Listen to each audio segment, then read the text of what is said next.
ngersakaken bojo loro monggo.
Sampai kata sambur monggo.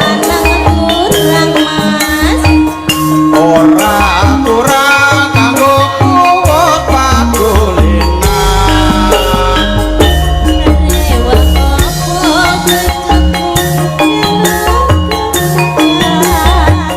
Ora tekan kowe tak golek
pojokan Banyuwangi rena wangi ning tau sapi lanang wadon hangekane ngilangake susah ati langgeng pasir-pasiran sambur-samburan kerinduan gandeng tangan selonjoran lanang wadon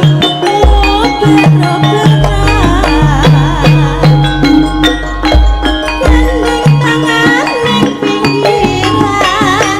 pinggir pesisir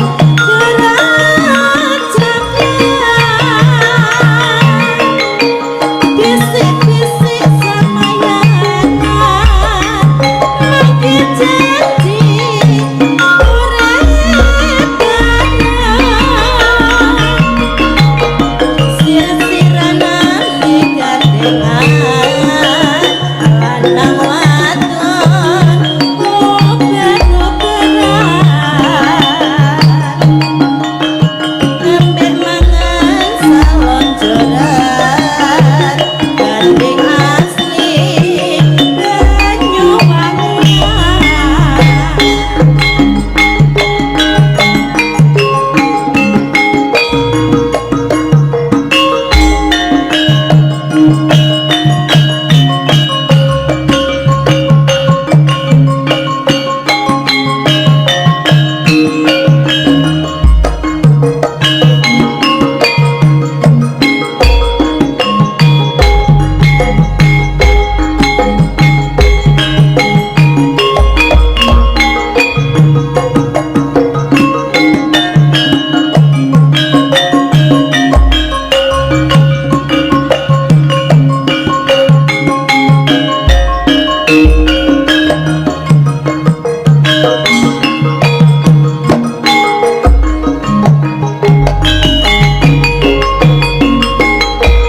Rina cita jroning ati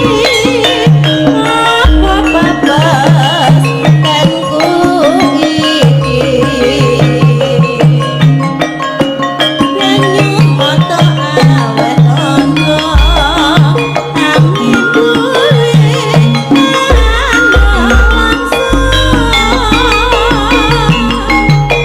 mapan ning pinggir desa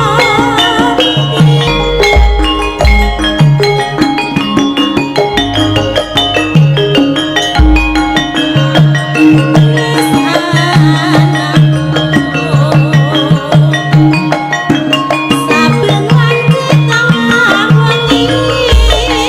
sambat jerit ati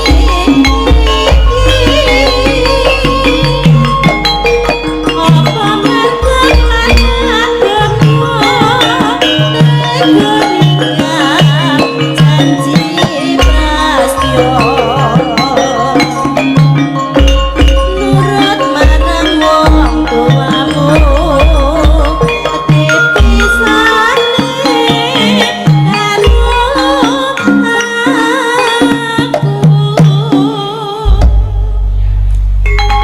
matur sembah nuwun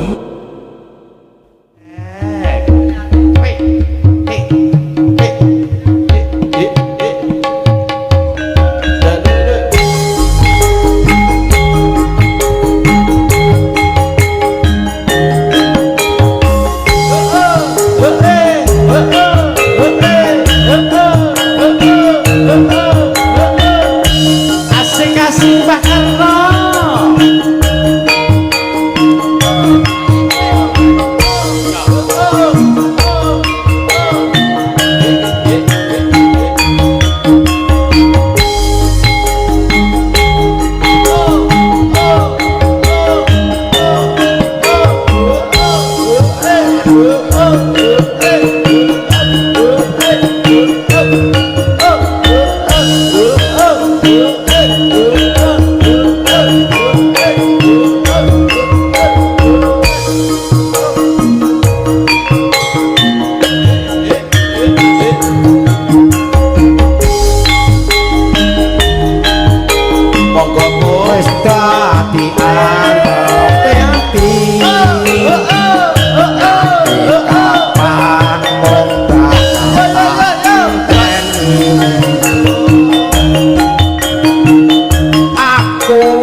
kang dadi pepujanku tulung ana rasa kangen atiku kanggo es manis kang tak tuhu kangen iki iso mari yen sayangku wis iso nambani kang tak suwun dina wengi Monggo ingkang pikantuk sampur kula aturi jenengan saking kangene ati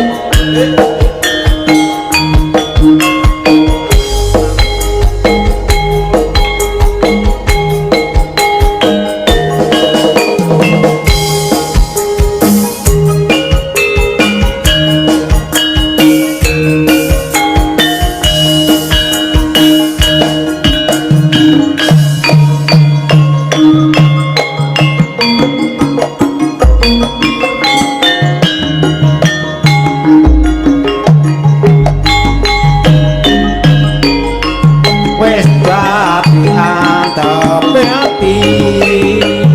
nanti kapan mung kakak tak enteni aku wis kebaca tresno mung sliramu wis katon ana motong yen kira bisa turu kayanganmu wis lebu pikiranku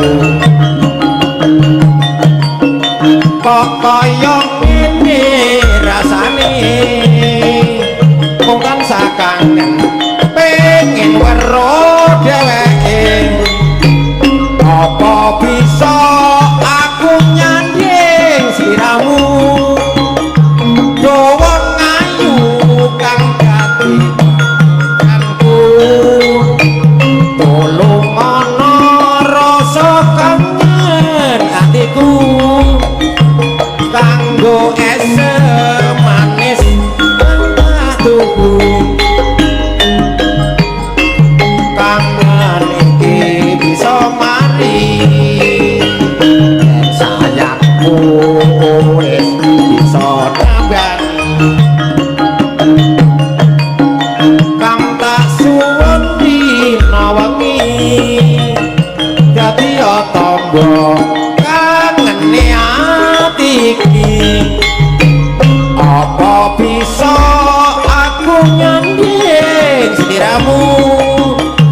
dawa ngayu kang dadi pepujanku tulung ana rasa kangen atiku kanggo es manis kang tak tuku kangen iki bisa mari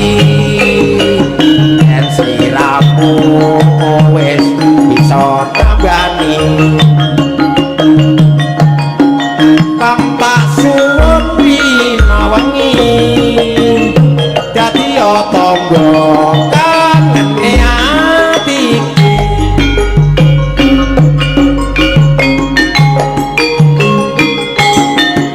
monggo ingkang nyuwun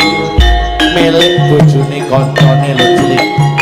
aja kaya jenengane lho cilik ya lak ora milik amik pencer karo karepmu Mas Bakri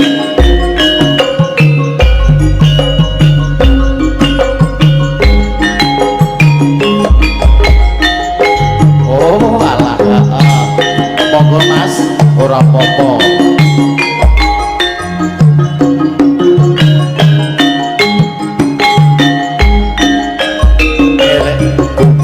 kancane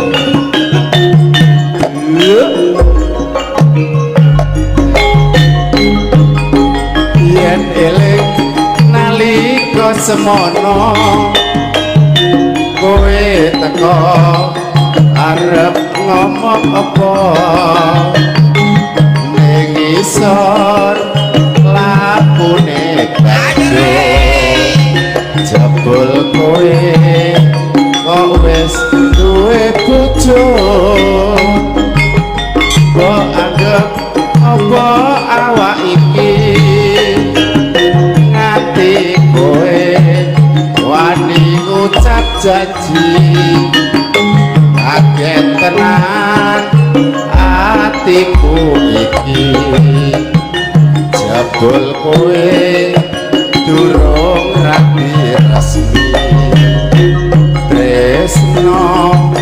kok bojone wong yen weruh aku mung bisa ngemblong sing tak jaluk waktu kanggo aku ajan sedilo bisa nambani kangenku kembang melati arum gandane ati iki mung mikir kowe wani sumpah tresnaku iki suci mugi Gusti tansah ijabahi esno kok bojone wong yen weruh aku mung bisa domdom sing kajaluk waktu kanggo aku ngajan sedilo bisa nambani kangenku kembang melati arum gandane ati iki mikir kowe wani sumpah tresnaku iki suci mugi Gusti tansah ijabahi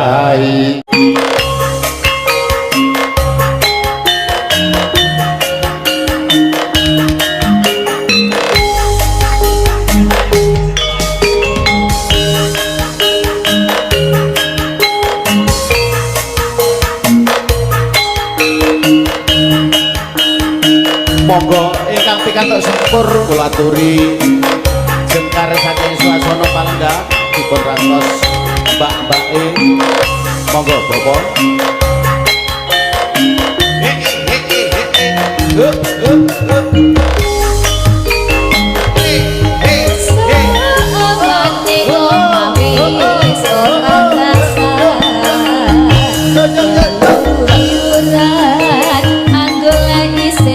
ayo Pak Yati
nganggo sarwa patut apa rupane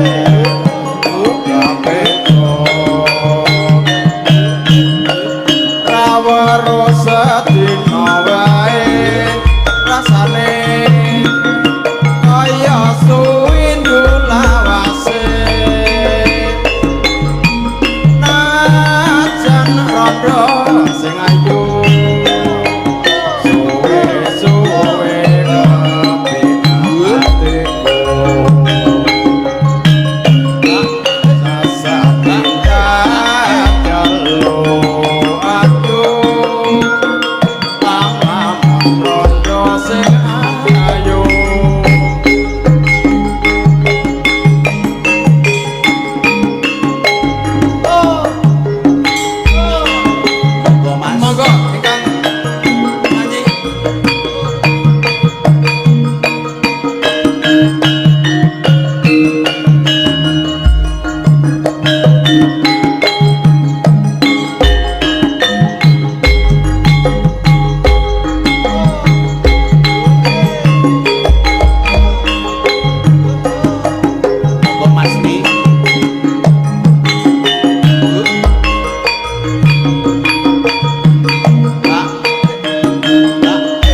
kula aturi enggal jumeneng dipun mantos ibu-ibu warangana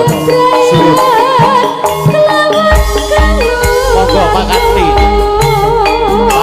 saya wis kinaris sayang sosma ing kebrayat tan bisa tak ragu tresno bangsa sisi asma datan gambot senadyan pineksa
tenan ora wurung yen aku nandhang kasmaran Pak Badut waspadakno prajurit mute kalah perang rete mula kowe dadi wanita boyongan terete Joko Badung kowe aja kumal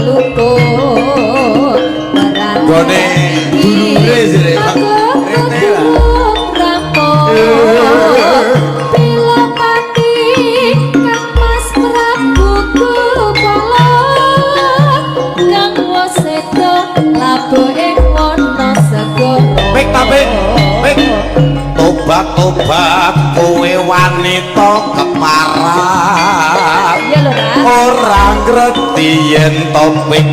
lanange jagat putra ratu baging kamar moyo aku duwe aji dulet iso dawa asih sono toson pundhut garwa senggol modot aku dadi begono bayi sewu sawangi kudu dadi iya jonggrang pamundhutmu tak turuti tobat-tobat kowe wanita keparat ora ngerti yen topik lanange jagat putra ratu kahan pengging kamar moyo aku duwe keris senggol modok dawa asih rara jonggrang manut sun pundhut garwa sayang sayangku aku dadi begono anak sewu sawangi kudu dadi iya jonggrang anak sewu tak turuti tobat-tobat neh kowe wanita keparat ora ngerti yen ijlik lanange jagat putra ratu taman penggita marmoyo aku duwe aji senggol modok dawa rara jonggrang manut sun pundhut garwa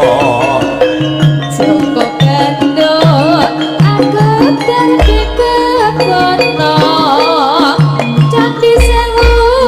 sawangi kudu dadi iya jonggrang anak sewu tak turuti